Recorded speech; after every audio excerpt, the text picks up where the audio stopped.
Cet exposé, comme on l'a dit, c'est ce cycle, le cosmos vu par les mathématiciens, et avec un thème important, un thème qui est très cher à l'Institut Poincaré, qui était cher à Poincaré, le va-et-vient entre mathématiques et physique.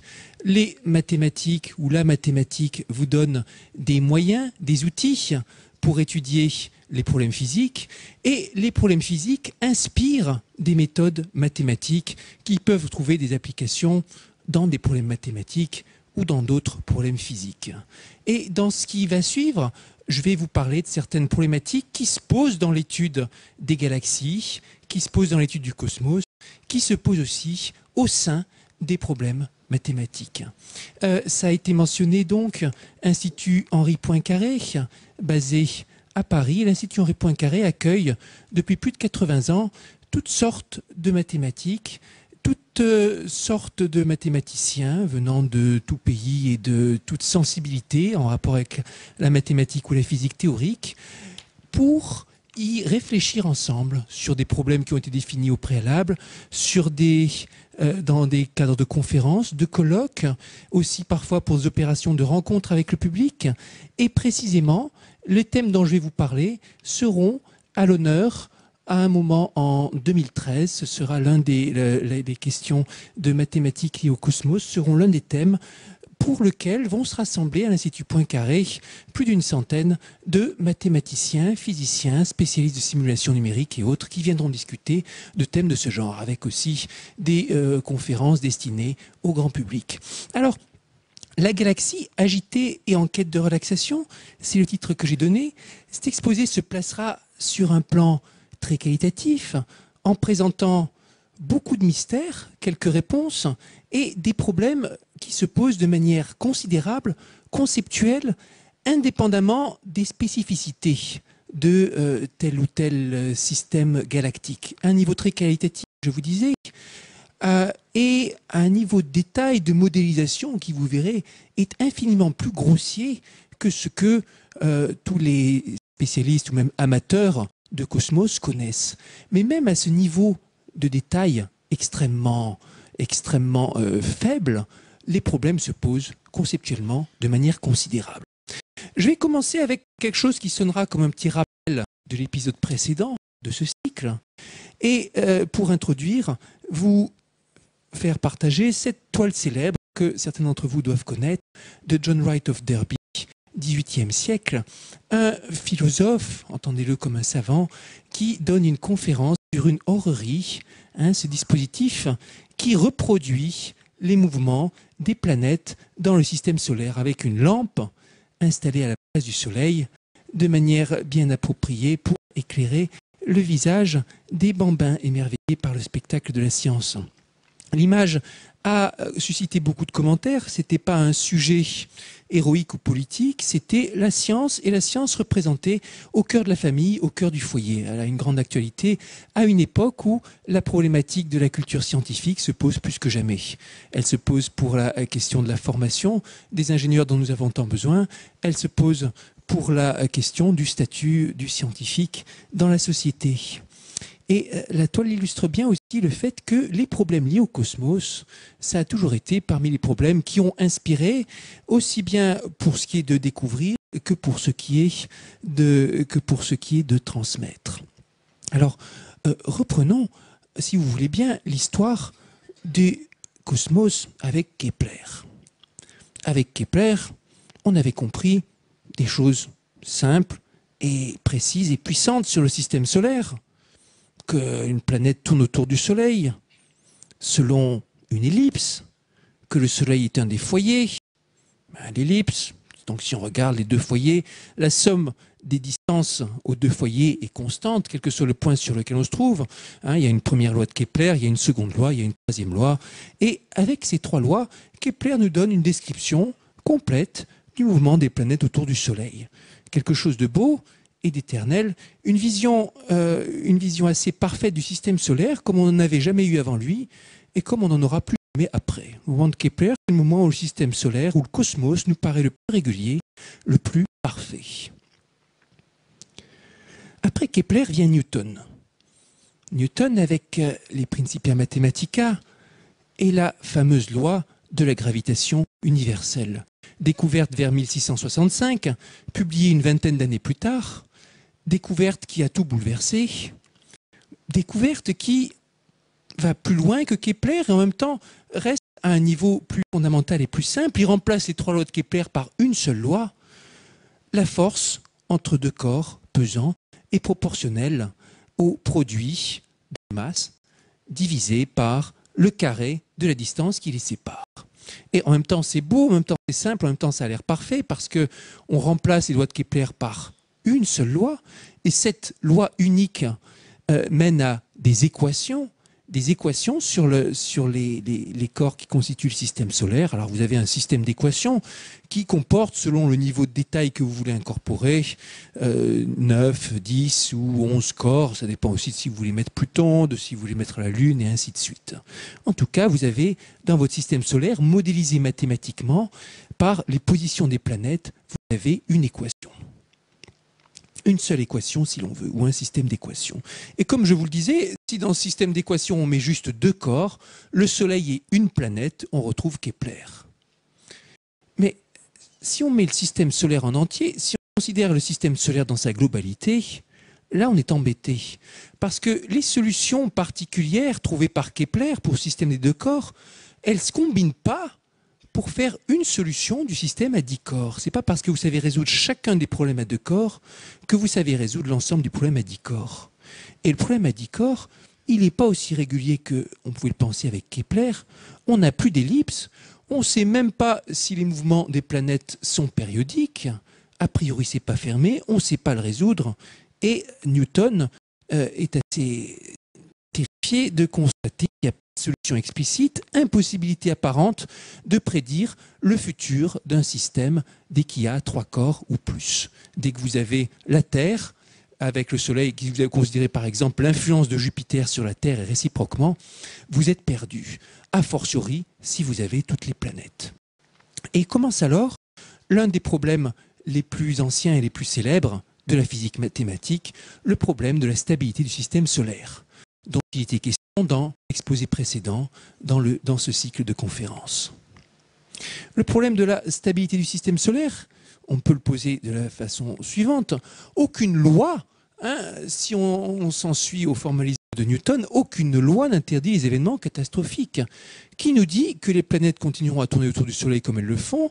Si ça se trouve, un jour, Pluton va partir très loin et on ne le reverra plus jamais.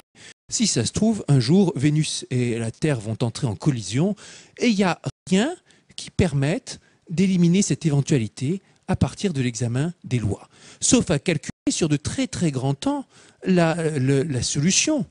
Et pour la calculer avec une précision absolument diabolique. Une précision qui est hors d'atteinte quand on s'intéresse à de longues échelles de temps.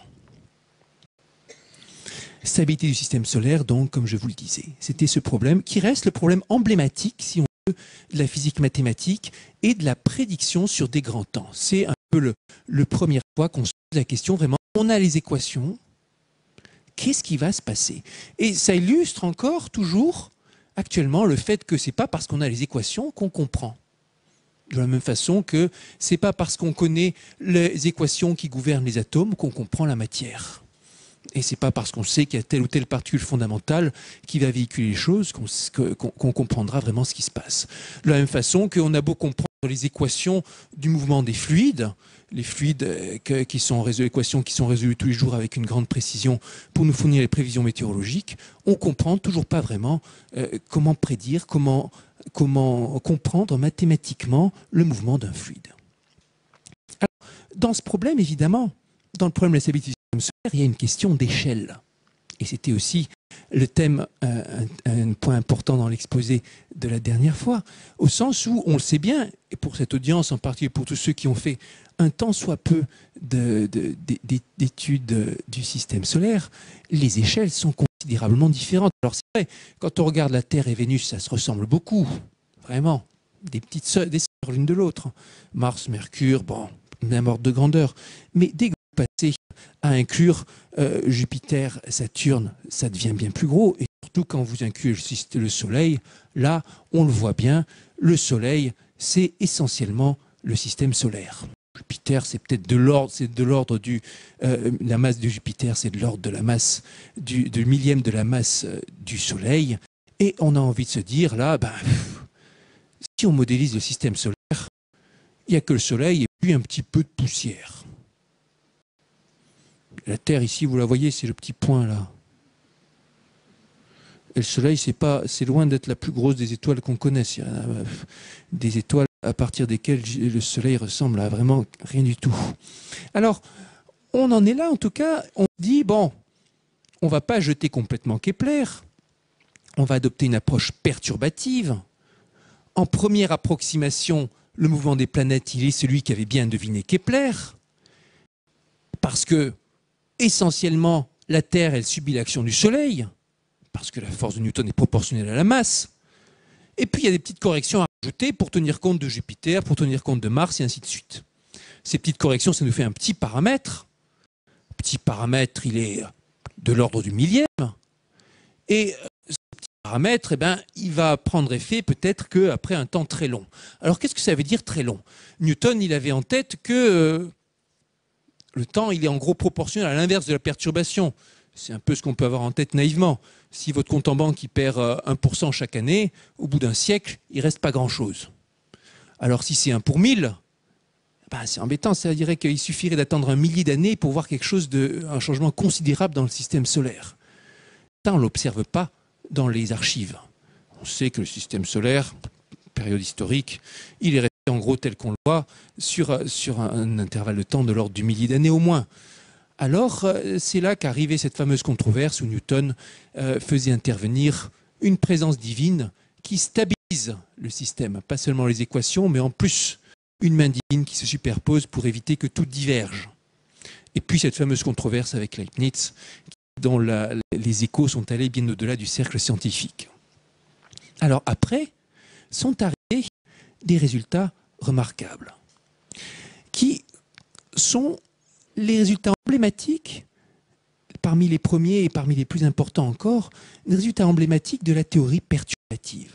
Résultats scientifiques majeurs obtenus en prenant un système un peu idéal où on considère les planètes ayant une petite masse de l'ordre de epsilon par rapport à l'ensemble. Donc pensez à epsilon de l'ordre d'un millième. Et arrive donc Laplace, Lagrange et Gauss qui nous disent que ce n'est pas 1 sur epsilon qu'il faut attendre. C'est 1 sur epsilon carré, au moins 1 sur epsilon carré, parce que les contributions sur une échelle de temps de l'ordre de 1 sur epsilon vont se compenser, s'annuler très exactement. 1 sur epsilon carré, là ça devient grand, là ça devient respectable. On arrive à une stabilité de l'ordre du million d'années. Rien qu'avec ce résultat qualitatif.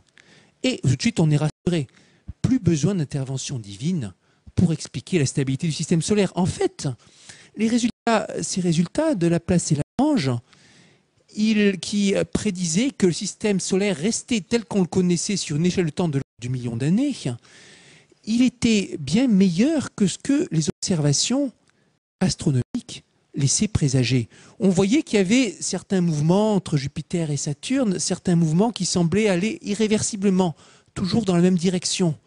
Mais ça, c'était parce qu'il y avait un phénomène qui intervenait sur une longue période. On a l'impression que Jupiter se rapproche, mais en fait, si on attendait plus longtemps, il va s'éloigner. Et sur un temps très long, ça va se compenser sur plusieurs siècles. Alors, c'était assez remarquable. Donc, pour la première fois dans l'histoire de l'humanité, on avait un résultat qui permettait de prédire les choses sur une échelle de temps plus grande que ce que toutes les archives historiques donnaient. C'était un résultat remarquable. Pour autant, se poser encore la question, ok, millions d'années, ça va, à peu près un million d'années, c'est très qualitatif ce que je vous dis. Mais si on attend plus longtemps, 10 millions d'années, 100 millions d'années, 1 milliard d'années, est-ce que le système solaire va exploser? Est-ce que la catastrophe va se produire? C'est là le problème. Et arrive un résultat extraordinaire, emblématique, milieu du XXe siècle, Kolmogorov, Arnold et Moser, le début d'une théorie qui nous montre, contre toute attente à l'époque, tout le monde pensait le contraire, on va dire, qu'il y a, pour un système idéal comme cela, stabilité éternelle, avec forte probabilité, si la perturbation est assez petite. un énoncé qui faisait intervenir des probabilités alors que nous sommes en présence d'équations parfaitement déterministes. Il n'y a pas d'aléas dans les équations de Newton. Il n'y a pas de variation stochastique comme dans les courses de la bourse ou qui sait quoi. C'est un mouvement parfaitement déterministe. Alors, cette stabilité éternelle, elle n'est pas vraie pour toutes les conditions initiales, mais pour la plupart des conditions initiales. Et si on regarde en probabilité par rapport au choix des conditions initiales, on voit qu'avec une très forte probabilité, on a cette stabilité éternelle. Pas 1 sur epsilon carré ou 1 sur epsilon cube ou 1 sur epsilon puissance 10, pour toujours. Un résultat extrêmement fort. Un résultat extrêmement fort, attention, si epsilon est assez petit. Alors epsilon pour la Terre, pour le système solaire, je vous ai dit de l'ordre du millième, mais c'est pas encore assez petit pour la théorie. Et on a pensé pendant longtemps que ça allait quand même s'appliquer, ce théorème de Kolmogorov-Arnold-Moser. Je vous ai dit que ça avait surpris. Si ça avait surpris, c'est parce qu'il y avait cette question philosophique. Précisément, les gens avaient en tête que quand vous avez une équation qui n'interdit pas a priori certains comportements, eh bien, le système physique, il allait un peu explorer tout ce qui est possible. Tout ce qui n'est pas explicitement interdit allait être exploré par le système. Et Kolmogorov, Arnold et Moser, ils nous montrent, et ça a changé la vision de tout le monde, aussi bien en mathématiques qu'en physique, que dans certaines conditions, il peut y avoir de l'ordre, même si ce n'est pas imposé par la loi et que spontanément, les systèmes peuvent rester dans un état globalement ordonné, même s'il n'y a rien qui l'y contraint en apparence. Ceci pour epsilon minuscule. Et ça a été à nouveau un coup de théâtre. L'opinion a encore une fois basculé dans l'autre sens quand, dans les années 80, puis 90, Laskar et puis d'autres chercheurs qui se sont mis à faire des simulations avec de puissants moyens informatiques, ont montré que notre système solaire est instable sur de très, très grandes échelles de temps. Et même, Laskar est venu parfaire son crime il y a une année seulement, publiant un article dans lequel il montre que sur une échelle de temps de l'ordre de la soixantaine de millions d'années, toute prédiction précise est impossible. Parce qu'il faudrait une précision extrêmement forte sur les conditions initiales pour prédire ce qui se passe au bout de 60 millions d'années. C'est ce qu'on appelle le chaos, ou en langage courant, l'effet papillon. Donc Laskar montre que notre système est instable sur de très très grandes échelles de temps. C'était encore une fois un revirement. Et ce pauvre théorème de Kolmogorov-Arnold-Moser, même s'il est magnifique, et sa preuve, c'est vraiment une œuvre d'art, il ne s'applique pas à notre système solaire finalement. Il n'empêche qu'il en reste une philosophie, qu'il en reste certains principes, et que ce théorème, il a changé la vision, aussi bien des mathématiciens que des physiciens, sur les problèmes perturbatifs. Parfois, vous partez d'un système très ordonné, qui est imposé ordonné, vous le perturbez un peu, et ça reste plus ordonné qu'on ne pourrait le croire, même si vous détruisez complètement les lois qui contraignaient ce système. Peu prédictible sur plus de 10 millions d'années, en quelques milliards d'années, peut-être 1% de chance de catastrophe. C'est en caricaturant très grossièrement le genre de choses que nous propose Laskar sur sa page web, dans ses articles, vous trouvez plus d'informations. Voici donc ce qu'on sait sur le système solaire ou sur comme ça la perturbation d'un système de type solaire.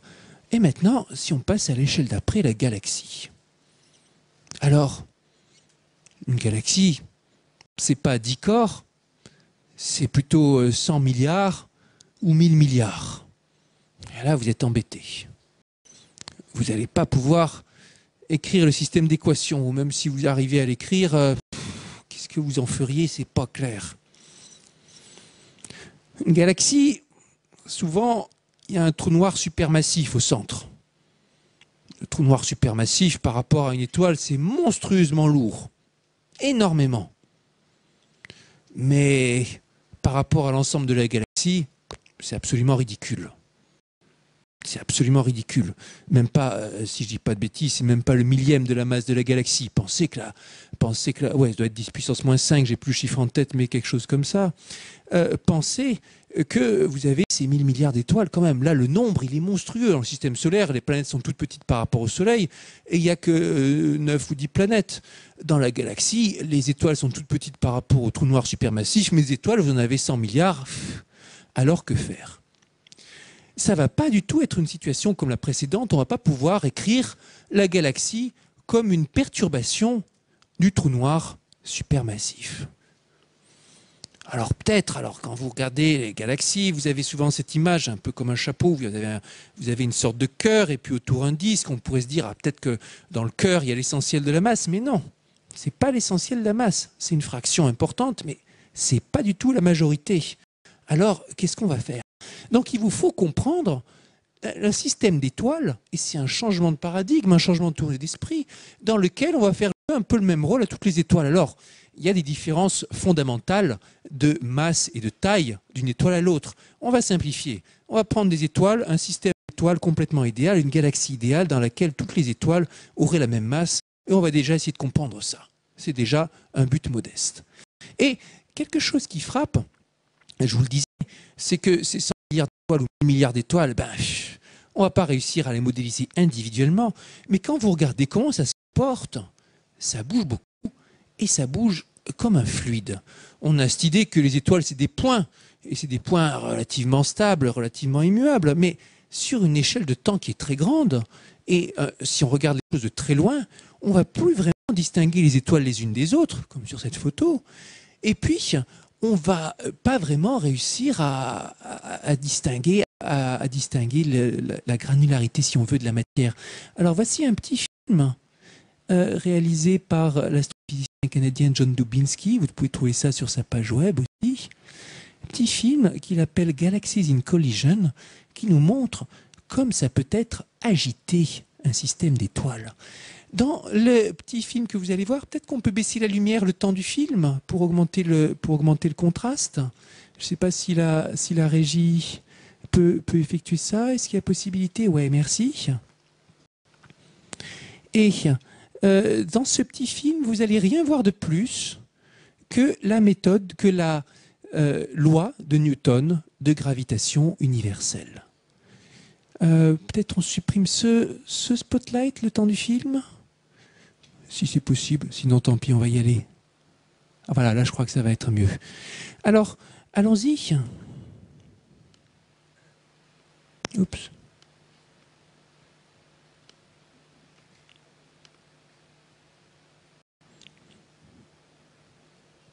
Rien d'autre que Newton. Regardez-moi ça.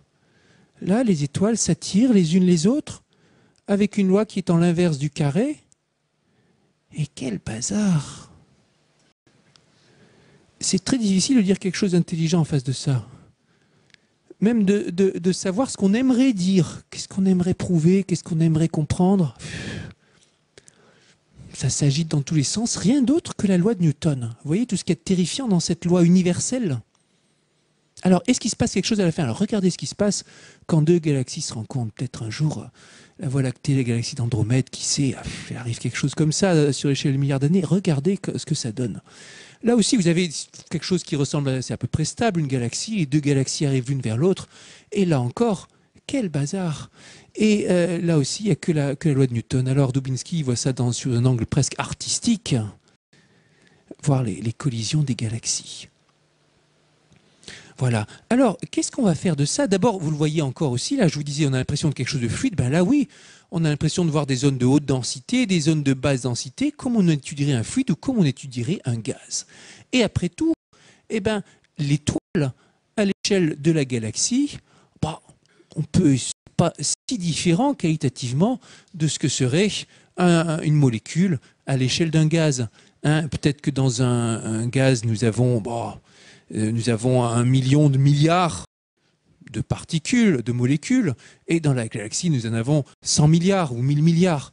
Bon, c'est différent, mais quand même, pas si différent que ça qualitativement. Alors, on peut se dire qu'on va appliquer les méthodes issues de l'étude des gaz pour étudier globalement les galaxies et comprendre ce que va devenir la galaxie. Et c'est ici qu'on fait intervenir le savoir-faire acquis par les physiciens de la fin du 19e siècle qui ont créé une petite révolution conceptuelle, une grande révolution conceptuelle, les Maxwell et Boltzmann, qui ont établi les bases modernes de la théorie cinétique des gaz. Théorie qui s'attache à décrire qualitativement le comportement d'un gaz à travers une description statistique. Comme en période d'élection, vous espérez, à l'aide de sondages, obtenir un profil statistique de ce que la population a l'intention de faire. En théorie cinétique des gaz, vous espérez, au travers d'un sondage de votre gaz, comprendre ce qui va se passer. Quelle est la proportion de particules qui vont vers la gauche, la proportion de particules qui vont vers la droite, et plus généralement, en fonction de la vitesse, déterminer l'histogramme de votre population de particules, dans un formalisme qui va être continu, comme une bonne approximation de la réalité, parce qu'il y a tellement de particules que finalement, à peu près toutes les vitesses vont être représentées. Et vous représentez non seulement, vous suivez les statistiques de votre gaz en fonction des vitesses des particules, mais aussi en fonction des positions. Avec les positions et les vitesses, dans le monde de Newton, vous pouvez déterminer l'évolution de votre système dynamique, puisque l'équation fait intervenir l'accélération, donc la force, et puis il suffit de connaître les positions et les vitesses initiales pour suivre l'évolution. Donc, ceci était le formalisme appliqué par Maxwell et Boltzmann en particulier pour décrire les gaz qui se collisionnent, les molécules de gaz qui s'entrechoquent. Plus tard, Vlasov, au XXe siècle, et d'autres appliquèrent ce même formalisme à l'étude des plasmas. Un plasma, c'est un peu comme un gaz, sauf que vous l'avez complètement ou partiellement ionisé. Vous avez séparé les électrons des noyaux. Les noyaux sont chargés positivement, les électrons sont chargés négativement. Et les forces qui s'exercent dans un plasma, eh bien, ce sont des forces électrostatiques, plus tellement des forces de collision. Et là aussi, vous pouvez vous poser le problème, comment ça va évoluer si je connais ma photographie statistique du plasma à l'instant T, comment ça va évoluer aux instants suivants. Donc je vous disais, en fonction de la vitesse et de la position, là je vous montre deux tranches par exemple, on veut comprendre l'évolution de notre gaz. Ou de notre galaxie, si on l'applique, pourquoi pas, au problème de la galaxie en regardant la densité d'étoiles. En chaque position approximative et vitesse approximative, on regarde la proportion d'étoiles qu'il y a là-dedans. On représente notre étoile, notre gaz exactement comme nos étoiles exactement comme un gaz. Se pose le problème, une fois qu'on a dit qu'on voulait modéliser comme ça, pourquoi pas, de comprendre quelle est l'équation qui est sous-jacente. C'est là justement qu'arrivaient Maxwell et Boltzmann. Et en 1866, Maxwell écrit pour la première fois ce qu'on appellera plus tard l'équation de Boltzmann. Équation encore mystérieuse, équation qui a fait couler beaucoup d'encre, équation grâce à laquelle Boltzmann a le premier compris mathématiquement ce que voulait dire la loi de l'augmentation de l'entropie, la seconde loi de la thermodynamique en vertu de laquelle le désordre spontanément augmente toujours. L'équation de Boltzmann, j'ai fait ma thèse dessus et c'est un sujet juste une équation, on se dit quand on commence sa thèse, comment on peut passer une partie de sa vie à regarder juste une équation dans le blanc des yeux, qu'est-ce qu'on va trouver à lui dire?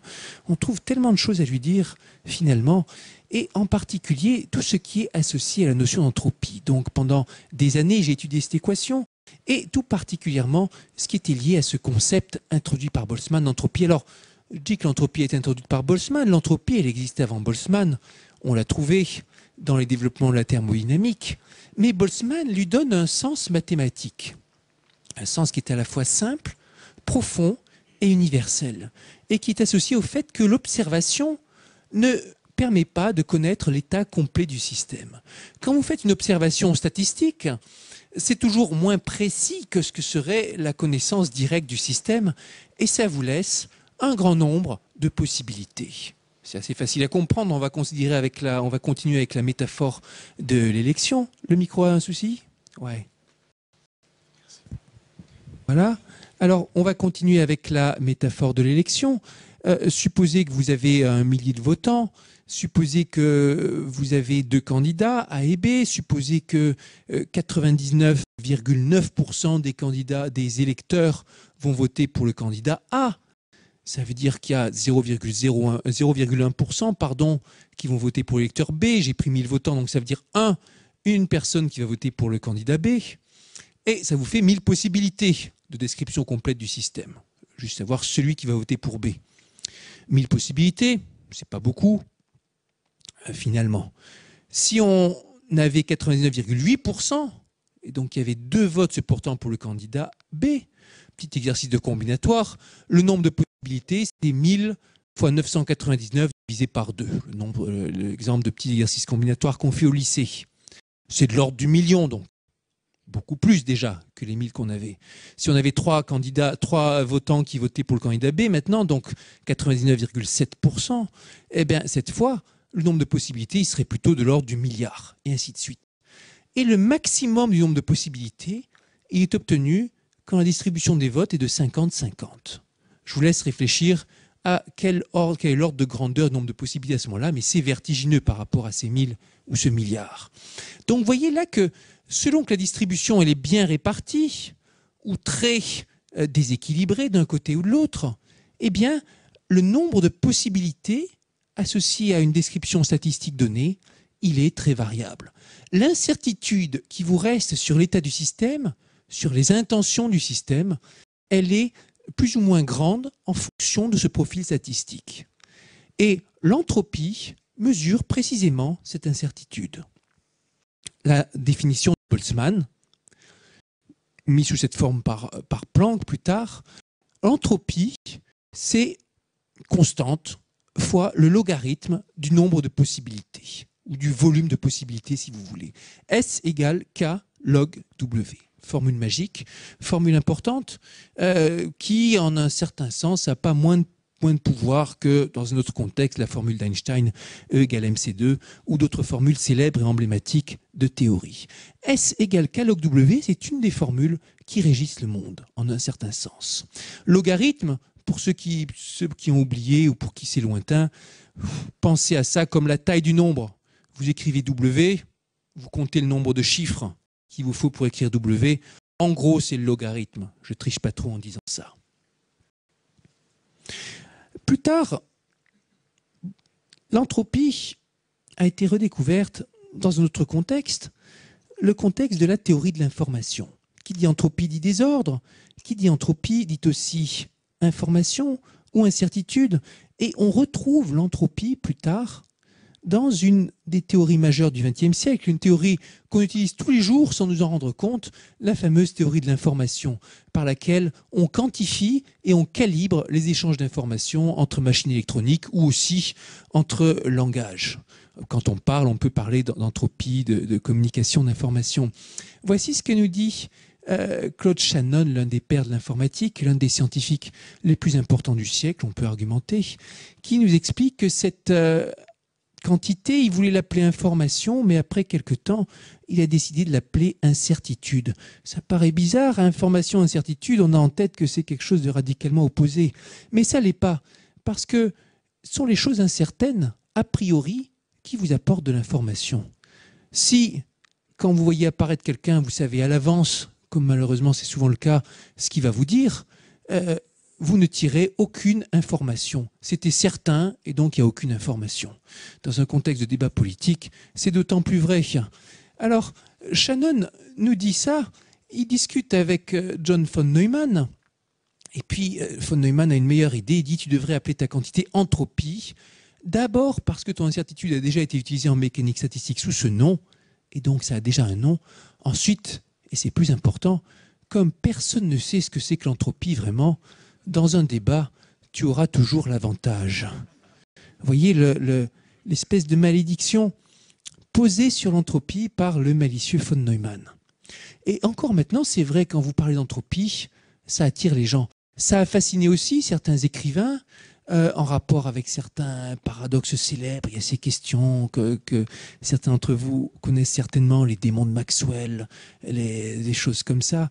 Et c'est le choix du nom a joué pour beaucoup dans la popularité, dans la vraie popularité générale de cette entropie. Mais pour autant, comme je vous disais, c'est pas seulement un joli nom, c'est un concept simple et important. On retrouve la formule sur la tour de Boltzmann, cimetière central de Vienne, où je me trouvais en 2006, un siècle exactement après le tragique suicide de Boltzmann, dans un colloque qui lui était consacré. Et, comme j'aime bien rappeler, pour les circonstances de cette photo, quand je me suis retrouvé dans ce cimetière, et qu'il s'agissait de trouver mon chemin. C'est un cimetière gigantesque. Si vous le visitez, le Zentralfriedhof à Vienne, on peut passer sa journée dedans. Et il n'y avait pas de stand, pas de guichet, impossible de trouver d'informations. Alors j'avais demandé mon chemin à une famille de touristes qui était là sur un banc et je leur explique mon problème. Est-ce qu'il y a un plan quelque part? Je voudrais bien trouver la tombe. Il y a une tombe, il y a des tombes que j'aimerais bien voir ici. Et ils me disent non, il n'y a pas de plan, pas d'information. Et qu'est-ce que vous cherchez? Je réponds que je cherche Boltzmann, bien sûr. Et là, il m'a regardé dans le blanc des yeux, il a souri, il a dit S égale K log W. Je vous disais bien que c'était une formule magique. Donc S égale K log W, donc c'est lui qui m'a amené à la tombe, c'est lui qui a pris la photo. S égale K log W, ça sonne comme un mot de passe, ça sonne comme un des principes qui permettent de comprendre le monde, de comprendre les phénomènes. Cette idée du désordre, cette idée de l'ensemble de possibilités, cette idée de l'incertitude. Désordre et information. Information parce que, comme je vous le disais, plus quelque chose est incertain, plus il peut nous apporter d'informations une fois qu'on aura effectué une mesure. Désordre et information.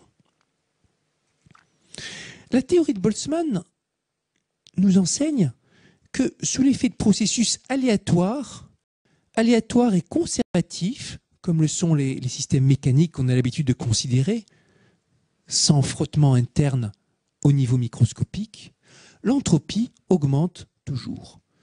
Ça, c'était révolutionnaire comme concept. C'était pas du tout évident. Ça a été l'objet de nombreuses controverses, y compris avec Henri Poincaré, malheureusement, qui ne digérait pas cette incursion de l'irréversibilité dans quelque chose qui semblait parfaitement réversible, comme le sont les systèmes mécaniques. Et il faut comprendre précisément tout ce qu'il y a de puissant derrière. L'entropie est une traduction du fait qu'on n'arrive pas à mesurer le système de manière très précise.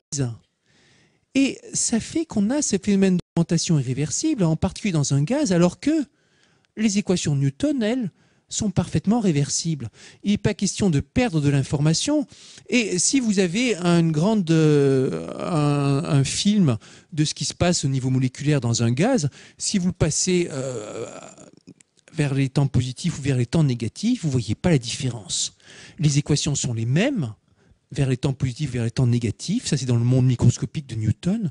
Et quand vous passez à l'étage supérieur, où vous distinguez plus les particules, mais vous vous intéressez à une représentation statistique, vous perdez cette réversibilité. Et il y a un flot d'informations qui disparaît à tout jamais au fur et à mesure. L'incertitude augmente, l'entropie augmente. Sous l'effet de processus aléatoires au sens où on n'arrive pas à les prédire, les collisions, dans quel sens elles se feront au niveau macroscopique. Alors, je vous disais, c'est un des concepts qui nous permettent d'expliquer les choses de manière qualitative, la plus simple et la plus illuminante peut-être étant l'expérience classique où vous prenez une boîte, un compartiment, vous le coupez en deux avec une paroi que les molécules de gaz ne peuvent pas franchir, vous remplissez une partie du compartiment, vous laissez l'autre vide, et au début de l'expérience, par un moyen ou par un autre, vous supprimez la paroi. Que va-t-il se passer ? Alors on sait bien ce qui va se passer. Si d'un coup vous enlevez une paroi entre quelque chose qui est vide et quelque chose qui ne l'est pas, eh bien il va y avoir un appel d'air, comme on dit. Le gaz va envahir le compartiment qui était vide. Et on aime bien penser qu'il y a une sorte de force d'aspiration du vide, que la nature a horreur du vide et que le gaz est comme aspiré dans ce vide. Boltzmann, il vous dit, c'est pas du tout une force, c'est pas Newton qui est à l'œuvre pour aller du dense vers le moins dense, c'est simplement l'entropie qui est à l'œuvre. Le fait que l'entropie veut augmenter et que le gaz, il veut aller dans l'état le plus désordonné possible. Au lieu de rester bien sagement dans la moitié droite de la boîte, il va envahir tout ce qui est possible, comme les gamins turbulents dans une cour d'école de récréation. Alors, qu'est-ce qui va se passer? Pourquoi l'entropie? Parce que un système comme ça, où le gaz se balade dans toute la boîte, ça laisse beaucoup plus de possibles, beaucoup plus de désordre que le gaz dans la moitié de la boîte. Combien de fois plus de désordre? Beaucoup plus. Vraiment beaucoup. Le volume disponible, il est seulement multiplié par 2. Mais ça, c'est pour chaque particule. Si je prends 2 particules, le volume des possibles, il sera multiplié par 4. 3 particules, le volume des possibles sera multiplié par 8, en négligeant en premier abord l'interaction des particules. Alors, dans un vrai système, vous avez peut-être 10 puissance 17 particules dans votre gaz. Eh ben, ça va vous faire du 2 puissance 10 puissance 17. Alors, 10 puissance 17, c'est grand. Mais 2 puissance 10 puissance 17, c'est absolument phénoménal. 10 puissance 100, c'est peut-être plus ou moins le nombre d'atomes dans l'univers ou quelque chose comme ça, dans l'univers visible. 2 puissance 10 puissance 17, ça dépasse l'entendement. Si vous faites le rapport, en particulier, le nombre de possibilités de remplir la boîte entière avec vos molécules de gaz et que vous divisez par le nombre de possibilités de remplir la demi-boîte avec vos molécules de gaz, c'est un nombre qui est grand, vraiment, vraiment grand. Pour avoir une idée de combien c'est grand, première approximation, essayez de vous représenter ce qu'est le volume de la galaxie à l'échelle du volume d'un proton. Essayez de vous représenter ça, le volume de la Voie lactée à l'échelle du volume du proton. Et puis, quand vous êtes représenté ça, dites-vous que ce nombre, il est totalement ridicule par rapport à notre 2 puissance 10 puissance 17. Ridicule. Pour avoir une meilleure approximation, il faudrait d'abord prendre votre proton au sein de la galaxie. Ensuite, imaginez que votre proton est une galaxie et reprendre un proton à l'intérieur. Et puis recommencer. Et puis recommencer encore. Et puis recommencer quelque chose comme 100 000 milliards de fois. J'avais fait le calcul une fois. Vous imaginez le truc? On peut pas imaginer ça. Donc, le nombre de possibilités, il est vraiment, vraiment, vraiment beaucoup plus grand.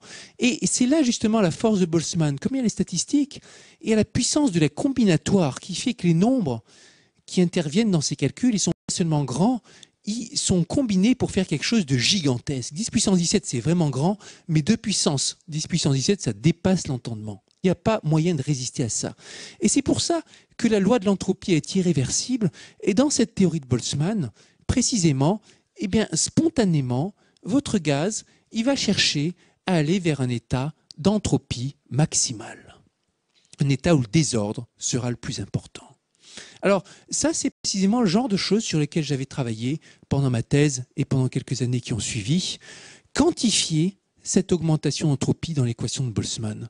L'entropie va augmenter. À quelle vitesse? Qu'est-ce qui va permettre de comprendre ce qui va faire augmenter? Boltzmann montre avec une jolie démonstration que l'entropie ne peut qu'augmenter. Est-ce qu'on peut comprendre à quelle vitesse ça va se faire et en fonction de quels paramètres pour le transformer en quelque chose de quantitatif? En particulier dans un régime non linéaire. Très délicat problème qui n'est encore résolu que partiellement. En tout cas, si on admet résolu que partiellement du point de vue mathématique, physiquement il est convaincant. Et si on admet ça, eh bien, on peut comprendre l'état asymptotique du gaz, ce vers quoi il va se diriger. Une distribution gaussienne. Une distribution gaussienne de vitesse, parce que c'est ça qui a l'entropie la plus élevée. La courbe gaussienne, je représente ici, c'est la fameuse courbe en cloche qui régit toutes les fluctuations aléatoires, depuis la fluctuation du niveau de l'eau sur une année, disons, d'un océan, jusqu'aux marges d'erreur dans les sondages, en passant par la taille des individus et tout ça. Une loi un peu universelle, cette distribution gaussienne, que Galton avait appelée la loi suprême de la déraison, parce qu'elle gouverne un peu tous les systèmes dès que précisément les causes ultimes, les causes microscopiques si l'on veut, sont très chaotiques. Plus c'est chaotique pour les microscopiques, plus que vous observez, vous savez que ça va être de manière très prédictible gaussien. Et ça, c'est la beauté de cette théorie de Boltzmann. Elle repose sur quelque chose d'imprédictible ou quelque chose qu'on ne veut pas savoir. Et elle vous donne une prédiction très précise. Vous attendez suffisamment longtemps et vous allez avoir une distribution gaussienne des vitesses. Et puis, par rapport à la variable d'espace, vous aurez une distribution homogène. Un peu comme tout à l'heure dans l'exemple du sondage, c'était la distribution à 50-50 qui avait le maximum d'entropie, le maximum de possibilités. Eh bien, dans un gaz, le maximum d'entropie est atteint quand, à l'intérieur de votre boîte, la densité elle est constante. Elle est constante et que toutes les variations de densité se sont homogénéisées sous l'effet de cette augmentation d'entropie. Donc voilà cette interprétation du monde selon Boltzmann. Vous voyez comme c'est différent, le comportement en temps grand, d'un système de quelques boules, 3-4 boules dans une boîte, on aurait le même genre de problème que ce qu'on a avec le système solaire, ou prendre 1000 milliards de molécules dans une boîte, où là on sait que ça va devenir gaussien au bout d'un certain temps, avec une excellente approximation. Alors, allons-y. On peut se dire que peut-être qu'on a résolu notre problème pour les galaxies. Et on va regarder notre système d'étoiles, on va regarder l'équation correspondante. Vous avez une équation de Boltzmann. Équation de Boltzmann parce que de temps en temps, vous avez deux étoiles qui vont aller près l'une de l'autre. Ça sera un petit phénomène aléatoire qui fait qu'il y aura une forte déviation, un peu comme un choc dans un gaz. Puis des astéroïdes, puis des machins, puis des tas de petites, comme ça, des presque rencontres qui vont être très difficiles à modéliser, qu'on va pouvoir considérer comme stochastiques. Et pourquoi pas, la galaxie, dans cette description cinétique, d'un temps assez long, elle aura une distribution de vitesse gaussienne. Alors, avec quelques nuances, parce qu'il faut tenir compte de la géométrie. La géométrie, elle est circulaire. Alors, je veux dire, il y a ce champ de vitesse un peu qui est circulaire. Alors, ce qu'on fait, c'est qu'on va regarder par rapport aux contraintes, par rapport aux lois de conservation, conservation de l'énergie, conservation du mouvement cinétique, on va maximiser l'entropie et obtenir comme ça un profil distribution des vitesses. Et obtenir quelque chose qui va ressembler, qui va être globalement pas très loin qualitativement d'être homogène à une certaine échelle. Et de sorte qu'on pourra représenter globalement notre galaxie dans son état qu'on va qualifier de final par quelque chose qui va être simple, où les densités seront à peu près uniformes localement et où on pourra calculer les paramètres. Alors ça, c'est un peu ce qu'on pouvait se dire jusque vers le milieu du siècle, cette entropie qui gouverne aussi les galaxies, les étoiles dans une galaxie, comme elle gouverne la distribution des gaz, des molécules dans un gaz, dans une boîte. Et puis, ça a volé en éclats dans les années 60 avec les contributions de l'astrophysicien Lyndon Bell qui nous dit, pour caricaturer, c'est vrai qu'il y a cette tendance à revenir au repos dans les galaxies et que les galaxies qu'on observe, elles sont pas très loin d'être homogènes. Alors je dis homogènes, c'est caricatural, mais elles sont bien plus ordonnées statistiquement que ce qu'on pourrait espérer s'il n'y avait pas cet effet anthropique. Sauf que, nous dit Lyndon Bell, si vous tenez compte des collisions entre guillemets entre les étoiles pour appliquer votre équation de Boltzmann et que vous regardez les échelles de temps qui sont impliquées et que vous calculez combien de temps il vous faut attendre avant que la galaxie s'homogénéise, avant que ça corresponde à ce qu'on observe dans l'univers, il vous faut attendre des temps qui sont beaucoup, beaucoup plus grands que l'âge connu de l'univers. Et arrive ce paradoxe. On observe des galaxies qui sont grosso modo au repos. On sait expliquer qu'on aille vers le repos, c'est l'équation de Boltzmann, sauf que si c'est effectivement l'équation de Boltzmann qui fait ça, il faut attendre un temps qui est considérablement plus grand que l'âge de la galaxie. On était face à un problème que Lyndon Bell a constaté, et le problème, il est que les processus dont je parlais, ça c'est presque collision, ces processus de rencontre entre étoiles, ils existent, mais ils sont vraiment très rares. Et la vérité, c'est que l'entropie, à l'échelle de la galaxie, si on regarde l'entropie du gaz d'étoile, entre guillemets, que constitue la galaxie, elle est quasiment constante. Elle augmente très très lentement. Le modèle de Boltzmann, ce n'est pas un bon modèle à l'échelle de la galaxie, ou seulement sur des temps vraiment grands. Et pourtant, on observe cette relaxation. De par les observations qu'on a, on a l'impression qu'il y a cette relaxation. Alors Lyndon Bell a résolu en disant il y a un phénomène qu'on va appeler relaxation violente. Admirez l'oxymore. Relaxation violente, c'est ce qui fait que la galaxie, elle va vers le repos plus vite que ce qui est imposé par l'augmentation de l'entropie. Retour au repos sans augmentation d'entropie, ça c'est la façon mathématique de traduire les choses, de réduire le problème à sa plus simple expression. Prenez un gaz dans lequel vous négligez les collisions, de sorte qu'il n'y a peut-être que les interactions à grande distance, et puis vous vous demandez est-ce que ça va revenir au repos ou pas, sachant que l'entropie est constante. Et là, vous êtes embêté, vous dites, bon, j'ai appris dans les travaux du siècle dernier, j'ai appris dans ma thèse que le gaz y revient au repos parce que l'entropie augmente, et maintenant je prends un gaz dans lequel l'entropie est constante, est-ce qu'il va revenir au repos, et pourquoi diantre? Alors, pour faire passer la pilule, pour ce genre de choses, Lynden-Bell argumente avec quelque chose que les physiciens des plasmas connaissent depuis les années 40, l'amortissement Landau. Quelque chose qui a beaucoup inspiré de réflexion, quelque chose qui continue encore à inspirer et à déchaîner certains débats. Dans les années 40, Landau s'intéresse aux équations qui régissent la distribution d'électrons dans un plasma. L'équation, alors les plasmas, c'est ce genre de choses, vous les trouvez un peu partout, dans les réacteurs en fusion en particulier. Vous les trouvez chaque fois que les conditions sont telles que vous séparez les noyaux des électrons. Et que votre gaz, au lieu de ce qui prédomine, ce n'est pas tellement les collisions entre molécules, mais sont les interactions entre ces particules, interactions électrostatiques. Et tous ces systèmes, alors modulo la complexité ci et là, la géométrie complexe, certains paramètres, ils se ramènent à une équation fondamentale, l'équation de Vlasov, écrite donc dans les années 30. Équation de Vlasov écrite au moment où, en particulier en Union soviétique, on développait l'étude des plasmas. Alors, je ne vais pas vous en dire beaucoup sur l'équation, juste que c'est une équation qui porte sur la densité de particules en fonction des positions et des vitesses, comme précédemment je vous l'ai expliqué, donc une description statistique, qu'elle s'intéresse à l'évolution temporelle, donc la variation en temps.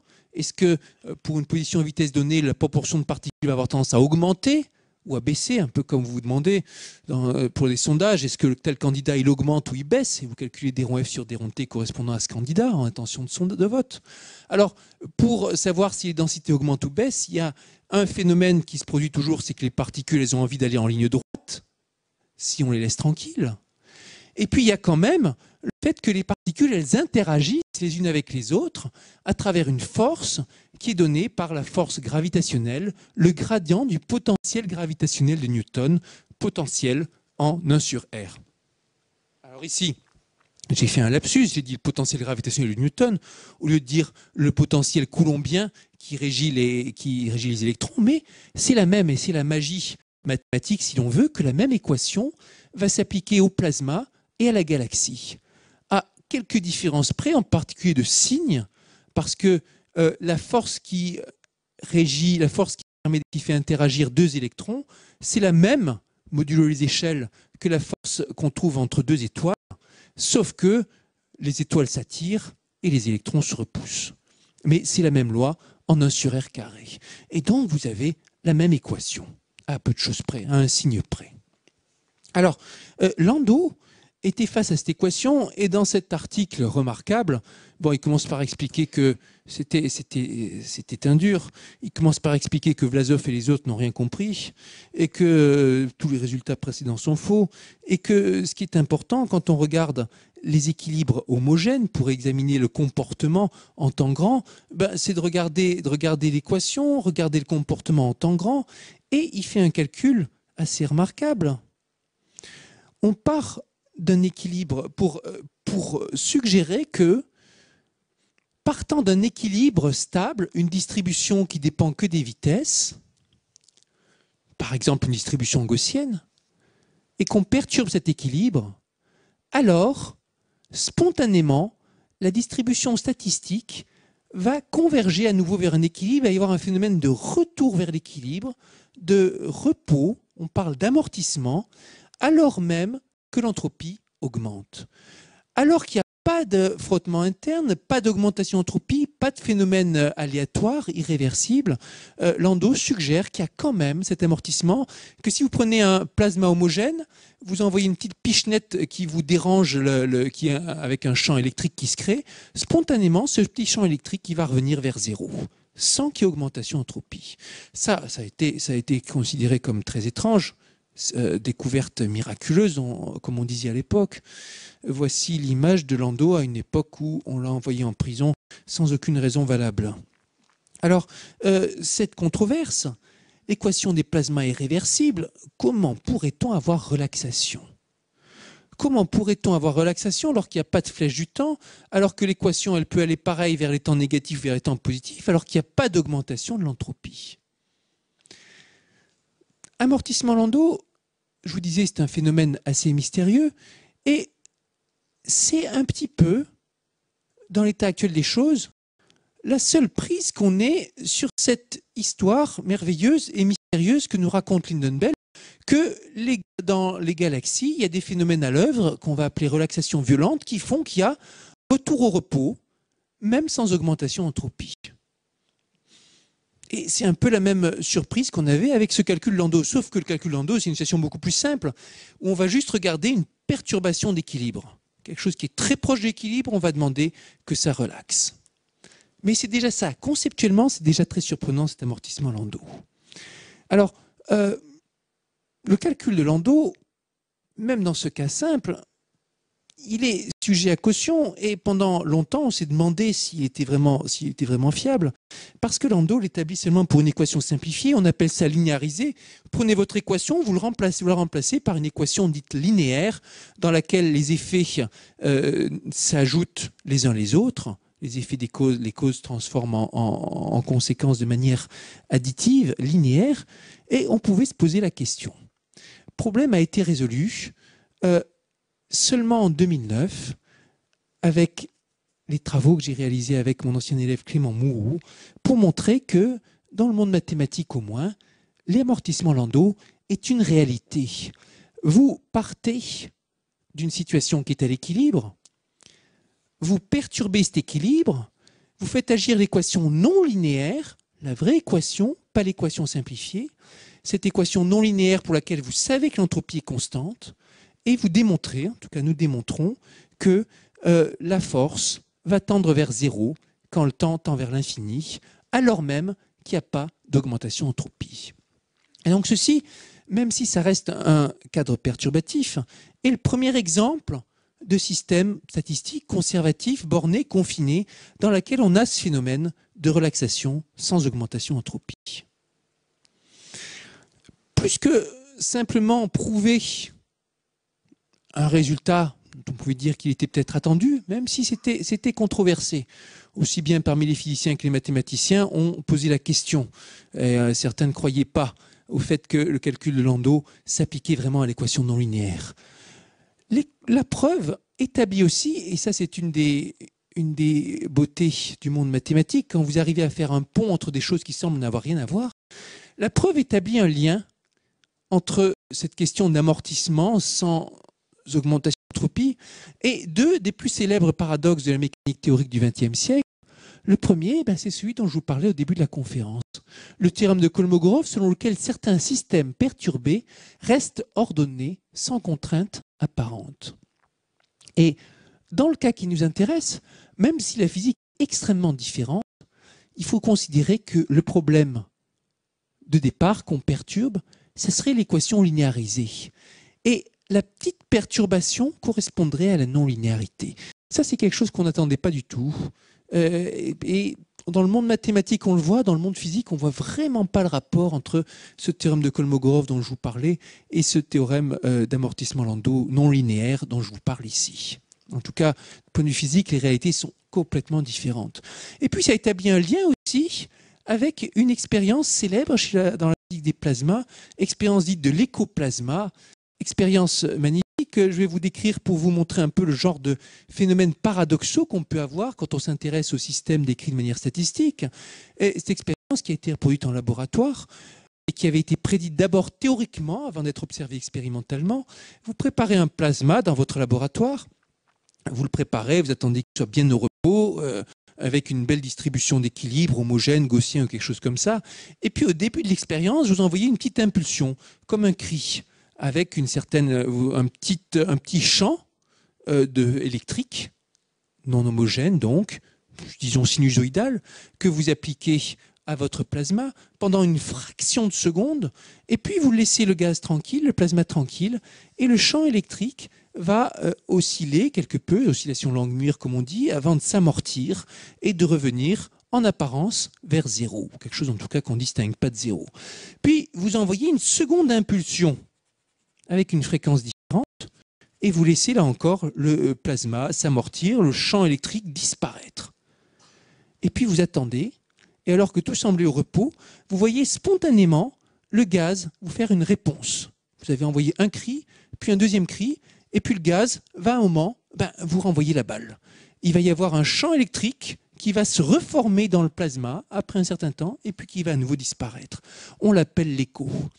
Et cet écho, il traduit le fait, précisément, la nature paradoxale de l'amortissement Landau, le fait que, en apparence, le gaz il est revenu à l'équilibre, le champ de force il est devenu nul, tel que l'avait pensé Landau, mais c'est une apparence liée au fait qu'on ne peut pas observer vraiment la distribution statistique du gaz. On peut observer seulement la force. Et la force est obtenue par moyenne de toutes les particules, indépendamment de leur vitesse. Et si on avait accès aux vitesses, eh bien, on verrait que le gaz, il n'a pas oublié ce qui s'est passé. Même si la force est nulle, il reste quelque chose dans la distribution de vitesse du gaz qui garde trace de ce premier cri. Et quand vous envoyez le deuxième cri, il va rester quelque chose aussi dans la distribution de vitesse du gaz. Et à un moment, ce qui reste dans un monde qu'on ne peut pas voir va interagir vers une réponse macroscopique. L'information est toujours là. L'entropie n'a pas augmenté. L'information est toujours là, mais on n'arrive pas à l'observer. Et Lyndon Bell a cette belle formule pour l'expliquer, appliquée aux galaxies.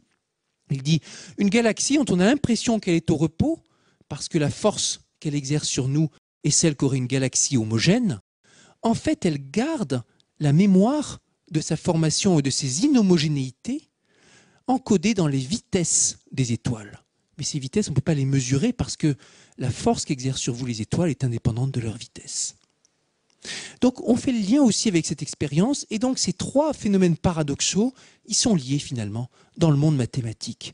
Alors, je vais conclure en vous disant que ce problème mathématique, inspiré de l'étude des gaz, des plasmas et des galaxies, c'est un problème mathématique en soi, qui a un intérêt mathématique particulier, qui représente une longue preuve avec de nouvelles idées, un nouveau point de vue. Pour caricaturer, imaginez-vous que vous regardez c'est ce que je dis plus loin, après avoir rappelé que ça mettait un terme à un demi-siècle de controverse pas si violente, n'exagérons pas. Ici, la relaxation n'est pas due à l'augmentation de l'entropie, mais elle est due au confinement et au mélange, au fait qu'il y ait tellement de vitesse que les choses vont devenir confuses. Comme quand vous regardez une fourmilière et que vous imaginez, chaque fourmi, elle va à une vitesse déterminée.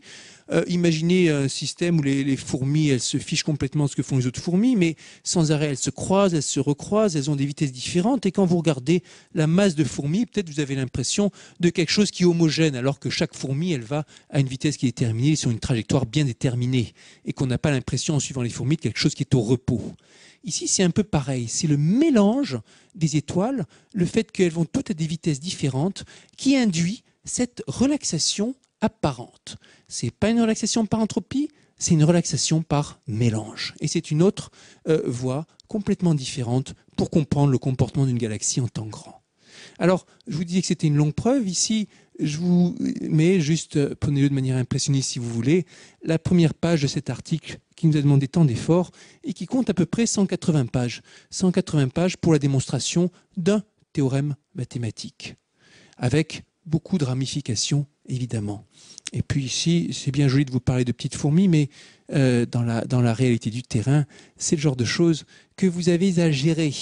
Et c'est ça aussi, après tout, qui, pour le mathématicien, fait le plaisir de la bataille.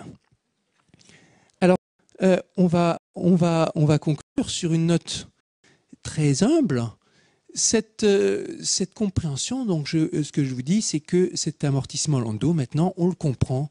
On le comprend pour le système non linéaire, on comprend ce phénomène de mélange. L'intuition de Landau est exacte, et on a, à part l'entropie, on a cette autre force à l'œuvre de relaxation par mélange, au moins dans le cadre perturbatif. Et ça, quand même, c'est une sacrée limitation. Souvenez-vous des petites simulations que je vous ai montrées où on voyait ces galaxies qui se collisionnaient. On est très très loin d'un système presque au repos. Ça bouge dans tous les sens. C'est là qu'on aimerait avoir vraiment cette relaxation violente. Relaxation violente, là, on n'a pas la moindre idée. On peut juste extrapoler, se dire que ce qu'on a observé perturbativement reste vrai de manière non perturbative. Mais là, c'est extrêmement spéculatif.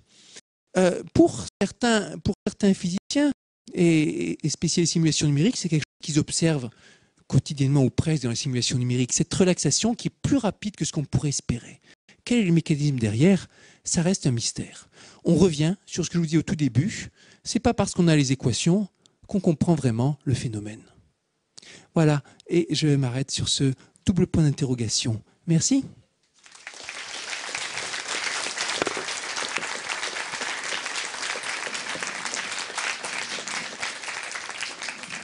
Merci, M. Cédric Villani. Maintenant, on va passer aux questions.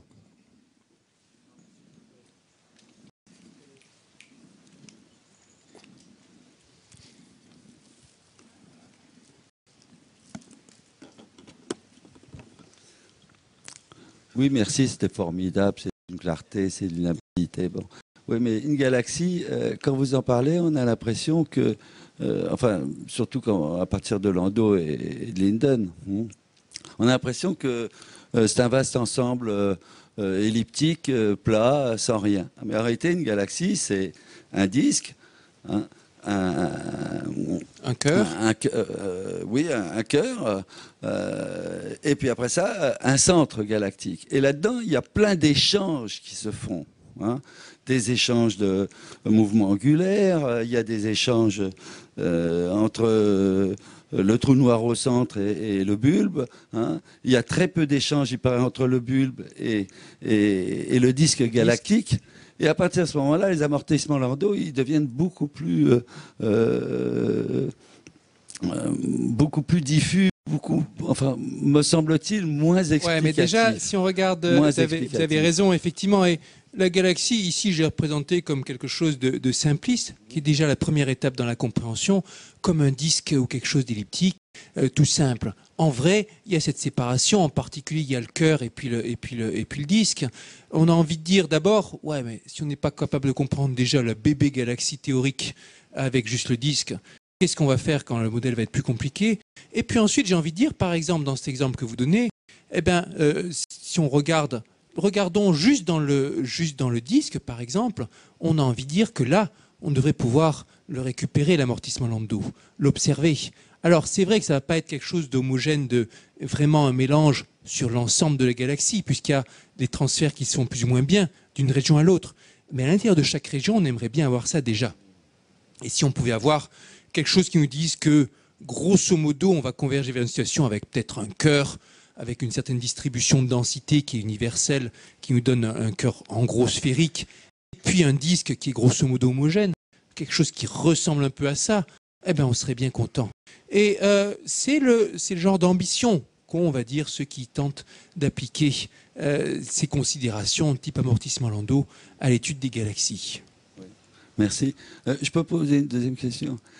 Pour moi, en ce qui me concerne, je suis d'accord. Oui, j'ai assisté à plein de conférences du GEPI là, à Meudon, et il y avait des Italiens qui expliquaient qu'il y avait des gros nuages d'hydrogène protogalaxiques, donc déjà 10 puissance 42 kilos, hein, et les étoiles commençaient à se former, elles tournaient les unes autour des autres, et puis après ça, elles finissaient par tourner toutes ensemble, hein, par transfert de mouvement angulaire, et que là, ça faisait un seul disque, et que c'était par catastrophe, lentement ou par catastrophe, mais il a beaucoup insisté sur les catastrophes, pour constituer un bulbe. Et qu'après ça, c'était encore une catastrophe qui faisait que le bulbe s'effondrait en un trou noir central. Est-ce que vous n'auriez pas un embryon de réponse à votre théorie des catastrophes? Non, alors il s'agit encore de questions. Je vais commenter juste sur le principe que toute l'étude de la formation, de la structuration de l'univers avec les galaxies, les amas de galaxies et autres, ça se ramène à des études d'instabilité. C'est fondamental. Il y en a une qu'on a identifiée, même si elle est délicate, c'est l'instabilité de Jeans. Cette instabilité qui dit que un système homogène, c'est instable sur de longues échelles. Ça, c'est fondamental. Question, comment ça se fait que quand vous prenez un gaz et que vous le laissez bien tranquille dans une pièce, il arrive à peu près à l'homogénéité, alors que quand vous regardez la distribution de la matière dans l'univers, c'est tout sauf homogène, en gros, au sens où les planètes se regroupent dans des systèmes solaires, les étoiles se regroupent dans des galaxies, les galaxies se regroupent dans des amas de galaxies, les amas se regroupent dans des méta-amas, des choses comme ça. Alors peut-être la galaxie est vaguement homogène, mais il y a une galaxie, une galaxie, une galaxie, c'est pas du tout un continuum. Pourquoi ça? Ça, c'est délicat. Et ça vient de cette instabilité de Jeans qui apparaît pour les interactions gravitationnelles, mais pas pour les interactions électrostatiques, qui dit que l'homogénéité est instable à longue distance. Donc, une question, non pas de stabilité, mais de comprendre les instabilités dans ces équations de type équation de Vlasov ou autres. Et tous nos problèmes, ils vont être de comprendre diverses instabilités. C'est d'une complexité absolument redoutable. Et je dirais que ça bouge encore. On est en train de parler là de quelque chose de... On est en train de parler de quelque chose de complètement... description essentiellement classique. Ce ne sont pas des limitations de type physique des hautes énergies. Ce ne sont pas des problèmes de... Ce ne sont pas tant que ça des problèmes de type matière noire ou autre. Enfin, bon, quand même, si, nous avons aussi ce genre de problème. Mais déjà, sans tenir compte de ça, on est peut-être qu'au tout début. Ouais, je terminerai avec un petit film quand on aura fini la séance de questions pour rappeler que ici, on a simplifié, on a parlé de galaxies, tout ça, et dans la vraie vie, c'est extrêmement divers ce qu'on voit dans le cosmos. C'est même à se demander si on peut vraiment y trouver un chemin autre que qualitatif, disons, par la voie théorique.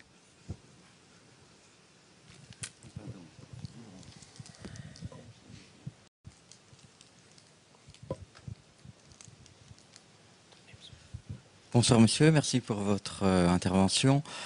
Je ne suis pas un scientifique, j'aime constater des phénomènes physiques et on peut se tromper grossièrement en les ramenant sur le comportement humain. Tout à l'heure vous avez parlé d'enfants turbulents dans une cour de récréation, comme on peut dire des atomes agités. En tant qu'astronome amateur, observer le comportement des étoiles, des planètes, la mécanique des corps célestes, parfois, on a envie de dire, il y a une similitude avec le comportement psychologique. Savoir, bon, une étoile seule vivrait moins longtemps qu'une étoile en couple.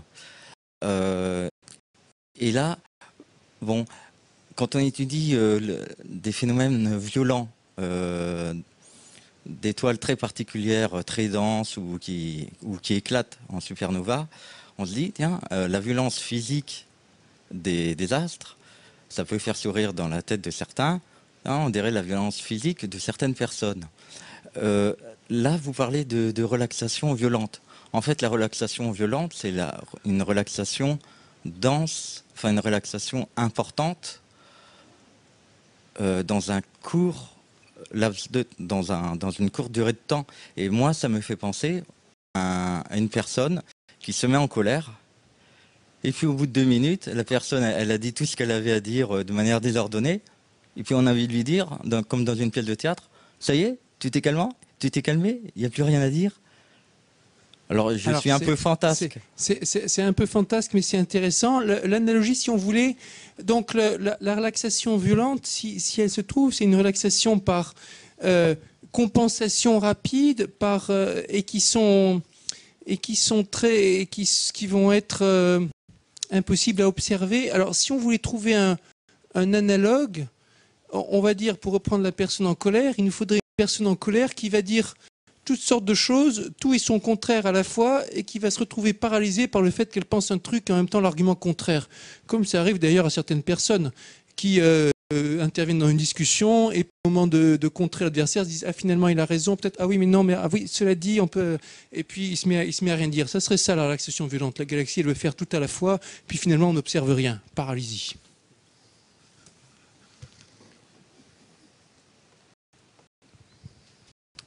Bonsoir. Dans les projets comme ITER, où on voit apparaître des plasmas à très haute température, j'imagine qu'on doit observer également des relaxations violentes, voire des perturbations de Landau.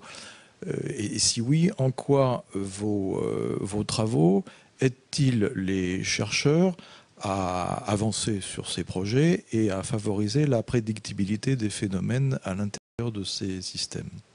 Oui. Effectivement, l'amortissement d'eau, c'est quelque chose dont vous ne pouvez pas vous passer en simulation des plasmas. Et de fait, c'est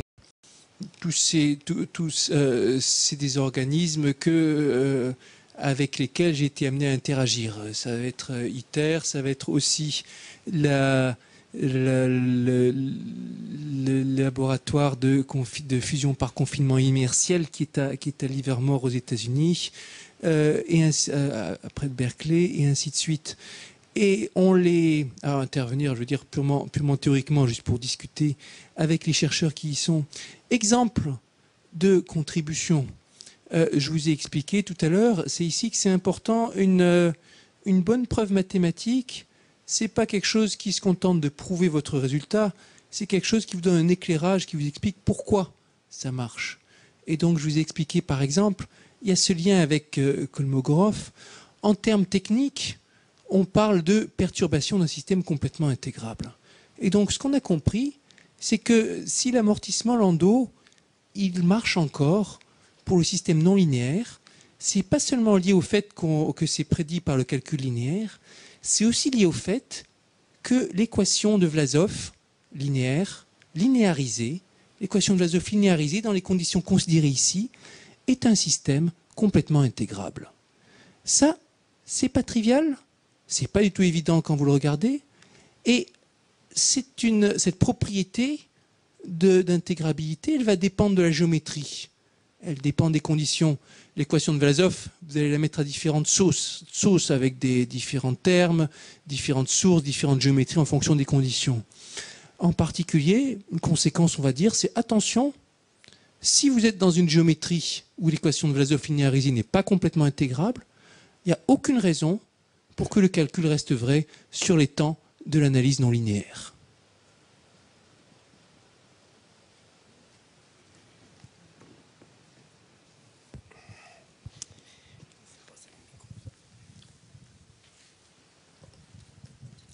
Merci pour tout ce que vous nous avez appris. Est-ce que ça ne veut pas dire aussi qu'on va être amené à réviser le concept d'entropie? Pour moi, non. Je pense que le concept d'entropie, il sonne juste, il est à la fois simple et profond. Il a prouvé son efficacité dans un nombre déraisonnable de problèmes, aussi bien physiques que mathématiques. On le retrouve derrière certains des théorèmes les plus importants de l'analyse d'équations dérivées partielles du XXe siècle. On retrouve même l'entropie derrière la résolution de la conjecture de Poincaré il y a quelques années par Grigori Perelman. Problème de géométrie qui n'a rien à voir a priori avec la physique. Donc l'entropie, ça a vraiment fait ses preuves. Je pense que simplement, il faut aussi tenir compte d'autres facteurs que l'entropie dans l'explication. Alors c'est évident qu'il faut en tenir compte, mais un autre de ces facteurs importants sur lesquels on a beaucoup moins de prise, et celui-ci en est un petit, c'est cette question de la puissance du mélange. La puissance du mélange qui s'exerce au niveau de la relaxation violente. Alors, le mélange, quand est-ce qu'il marche, quand est-ce qu'il ne marche pas, ça c'est très délicat. C'est très délicat. Et ici, on a vu que dans cette situation, en un certain sens complètement intégrable, ça marche bien. Le mélange s'applique bien.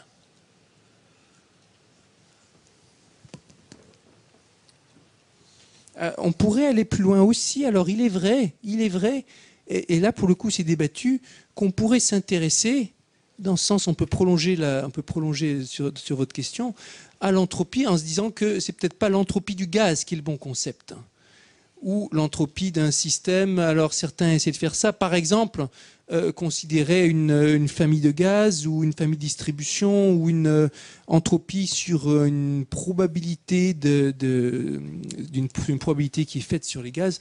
Là, on sait à peu près rien. Là, on est très démunis. Mais c'est possible aussi.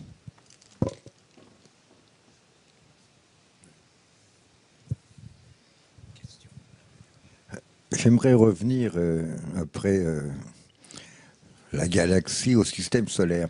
En fait, il tourne bien malgré la complexité des interactions entre toutes les planètes, les 9 ou 10. Bon, et ça tourne depuis très longtemps.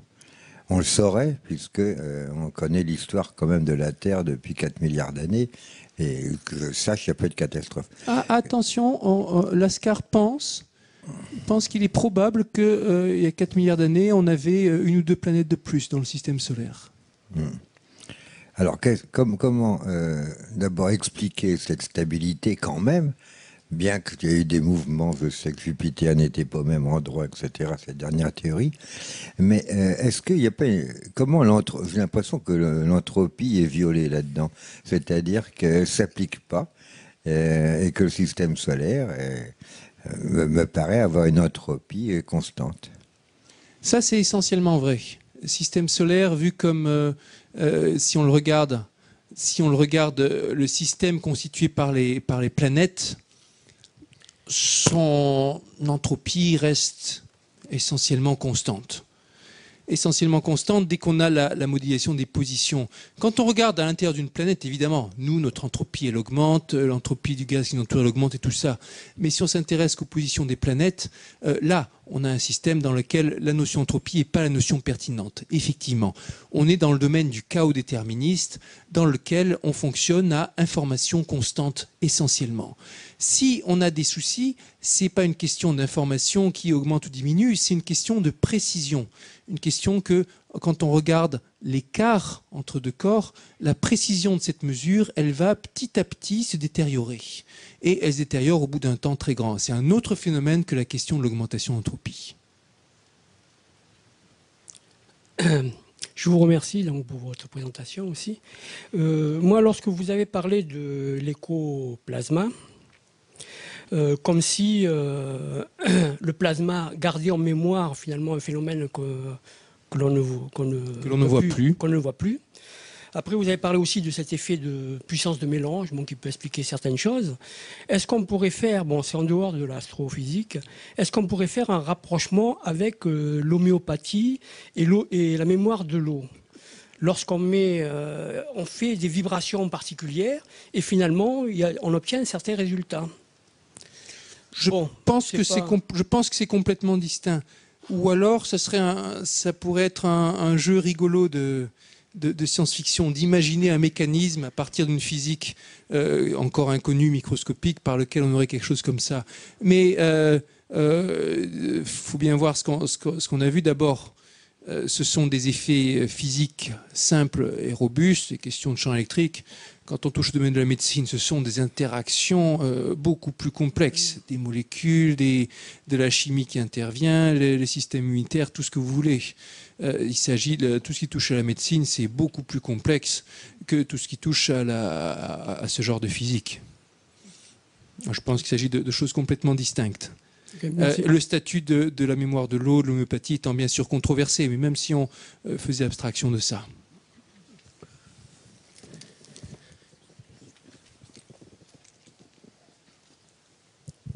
Je vous remercie bien sûr pour votre intervention. Est-ce que je peux vous poser une question qui sort complètement du sujet sans le moindre rapport, très bien. Mais qui me tourne dans la tête depuis 30 ans. Parce qu'il y a 30 ans, M. Alain Cohn et M. Jean-Pierre Changeux ont sorti un livre qui s'appelle « Mémoire à penser » et qui débattait de les mathématiques existent-elles en soi ou sont-elles une invention de l'esprit ?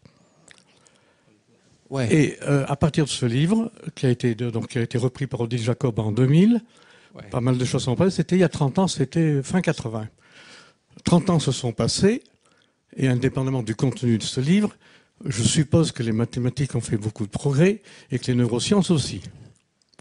Donc d'abord, d'une manière très générale, j'aimerais vous demander quel est votre avis sur la question. Et deuxièmement, est-ce que ça pourrait être l'objet d'un thème conférence plus approfondi sur le sujet, en faisant intervenir des physiciens, des mathématiciens et des philosophes des sciences? Merci pour la question. Alors, il y a 30 ans, la question se posait, elle se pose toujours, et on n'a pas fait, je dirais pas qu'on a fait de progrès, ou c'est pas tellement comme ça qu'il faut le voir. La question le débat de l'existence des objets mathématiques, pour moi, c'est pas une question sur laquelle on peut avoir un avis, c'est une question sur laquelle on peut avoir une religion ou pas. C'est pas quelque chose de vérifiable.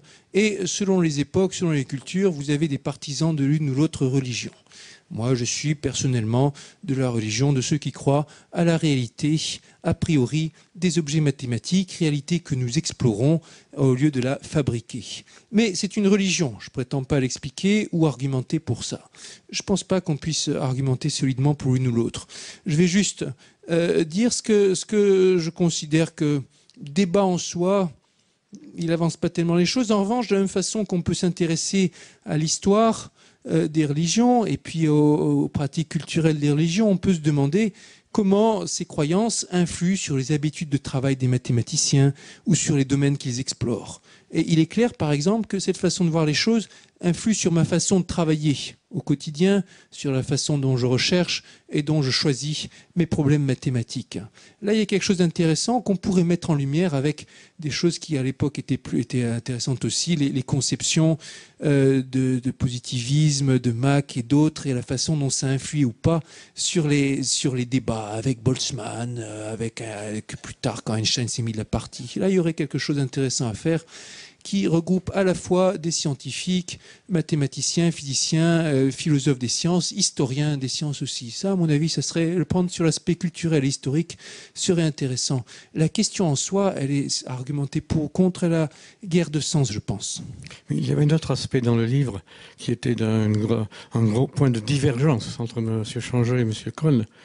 C'était l'importance de la place du cerveau. Ah oui.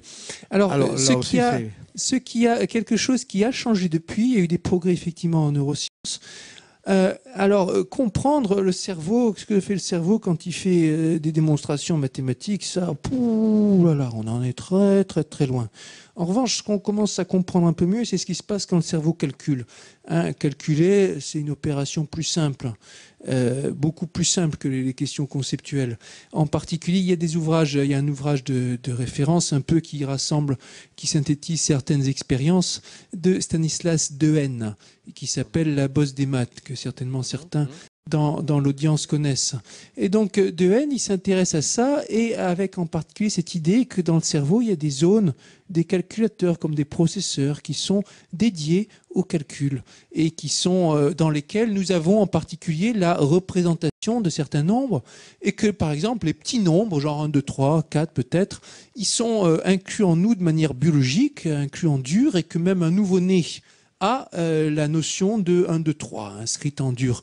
Et il y a des tas d'expériences comme ça, c'est assez passionnant comme domaine d'exploration. Et puis on se demande comment les nombres sont représentés, les grands nombres, comment font les supercalculateurs, ces calculettes humaines qui arrivent à vous extraire des racines 13e ou des choses comme ça. Il y a des questions assez passionnantes là-dessus. Ça reste, aussi passionnant que ça soit, ça reste vraiment tout petit par rapport à la question de ce que fait le cerveau quand il fait des concepts mathématiques.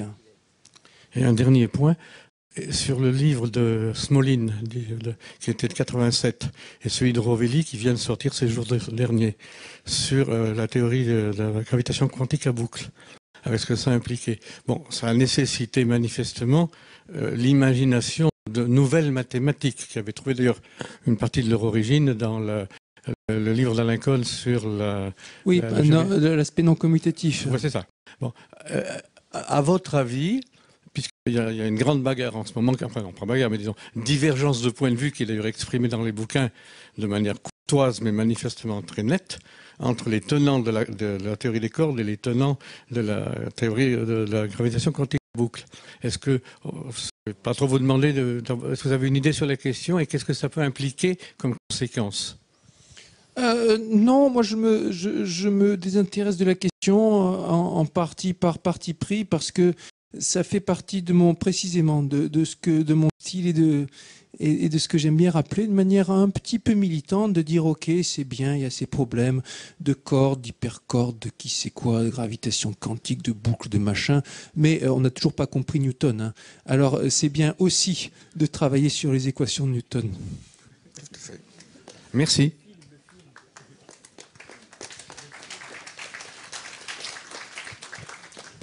Bien, je crois qu'il n'y a plus de... Ouais, je vais vous passer ce on va petit prendre film. les dernières questions. Ah, une dernière question, deux dernières questions. Une petite question. Donc, vous avez dit que Vlasov c'était à peu près réglé. Est-ce que Boltzmann est réglé ou est-ce qu'il est beaucoup plus difficile? Et s'il est beaucoup plus difficile, est-ce que si l'équation de Boltzmann est beaucoup plus difficile, pourquoi? Ok. En fait, Vlasov perturbativement près de l'homogène, maintenant on le comprend bien. Vlasov non perturbatif, on n'y est pas encore. Boltzmann perturbativement, on le comprend bien aussi. Vlasov non perturbatif, on ne le comprend pas et on le comprend beaucoup moins bien encore que le Vlasov non perturbatif. Disons que Vlasov non perturbatif, c'est en temps grand que le problème se pose, alors que Boltzmann non perturbatif, c'est en temps même fini que ça se pose déjà. La question étant que la non-linéarité est beaucoup plus méchante dans Boltzmann que dans Vlasov. C'est là qu'elle est. C'est pas n'a pas été identifié vraiment, et c'est peut-être là notre problème, de raison physique pourquoi Boltzmann est si difficile, et on est un peu paumé, on a cette non-linéarité quantique. Mathématiquement, on est paumé. C'est jamais bon signe, ça. On a une difficulté mathématique majeure qu'on n'arrive pas à rattacher à quelque chose de physique. On ne sait pas par quelle boule prendre, on ne sait pas comment... Merci. Vous avez évoqué un peu rapidement tout à l'heure la matière noire. Ce qu'on voit dans les télescopes, on sait que ça représente à peine le quart de ce qu'il y aurait dans l'univers. Comment cette matière noire, ça peut intervenir dans tous les systèmes? Moi, je ne suis toujours pas convaincu par la matière noire. Pour l'instant, ça représente juste notre ignorance. Si ça se trouve, c'est des lois qui ne sont pas exactement... À une époque, c'était à la mode d'essayer justement de modifier un tout petit peu les équations de Newton pour rendre compte de cette matière noire. Modification sur les termes à grande échelle. Il y a des modèles qu'on appelle comme ça, Modified Newtonian Dynamics, des choses comme ça. Puis c'est passé de mode sans qu'on puisse vraiment dire qu'il y ait d'arguments pour les avoir rejetés. Disons, à une époque, on a dit, bon, finalement, c'est pas la bonne voie, mais si ça se trouve, c'est une question de loi. Là, pour l'instant, disons que ça ne correspond pas. Évidemment, on a les équations qu'on connaît et tout, on regarde, on applique la masse, ça ne marche pas. Et puis cette matière noire, je ne suis pas encore si convaincu que ça. Alors il y a des arguments dans un sens, mais ce n'est pas encore si convaincant que ça. J'attends, avant de me forger mon opinion, j'attends. Je vous passe le petit film. Alors ça, c'est un film que j'ai récupéré qu'on m'a passé lors du festival des festivals d'astronomie de Florence, que les passionnés doivent bien connaître, un festival remarquable qui se tient tous les ans à Florence au mois d'août. Voilà, alors nous allons faire un voyage virtuel de la Voie lactée au cluster de la Vierge. Il y aura un petit commentaire en anglais, je ne sais pas si on entendra bien, on verra. Et on va se balader virtuellement dans l'univers et on va admirer comme on rencontre. D'abord, on va admirer comme l'univers, en gros, c'est vide et que la masse est distribuée de manière vraiment parcellaire. Et puis on va admirer la variété des objets qu'on va rencontrer.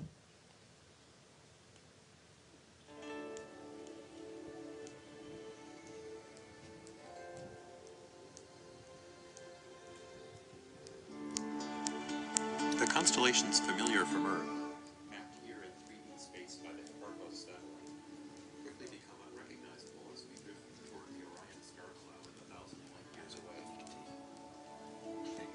In the Great Orion Nebula, massive luminous young stars light up the dust and gas for 10 light years around. In the Horsehead Nebula, a dense knot of dust is silhouetted against red glowing hydrogen gas.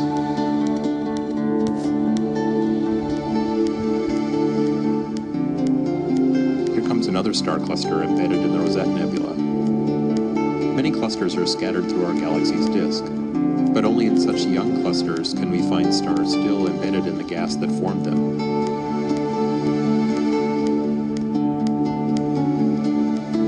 Not all nebulae are in the business of forming stars. The Crab Nebula is a supernova remnant where a massive star exploded, leaving a spinning pulsar to blink at its core.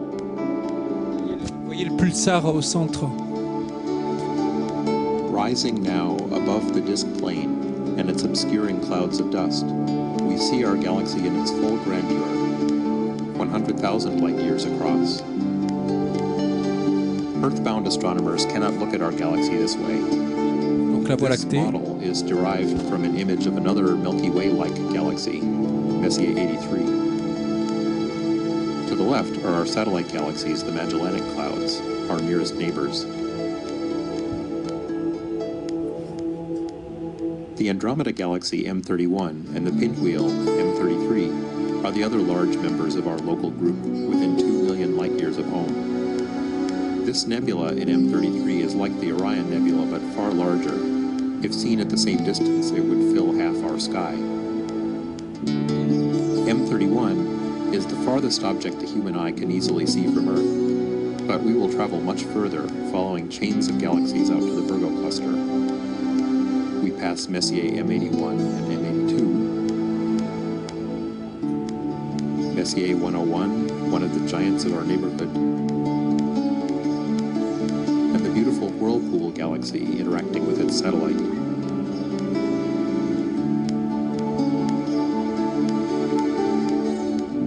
Ahead now lies the core of the local supercluster of galaxies. Au cœur du Fly along the supercluster. filament through the Ursa Major cluster, a region of 100 spiral galaxies. Our goal is near, the Virgo cluster with 1,000 member galaxies moving under each other's gravity. It's the largest concentration of matter for 100 million light-years around. Our journey ends as we fall into Messier 87.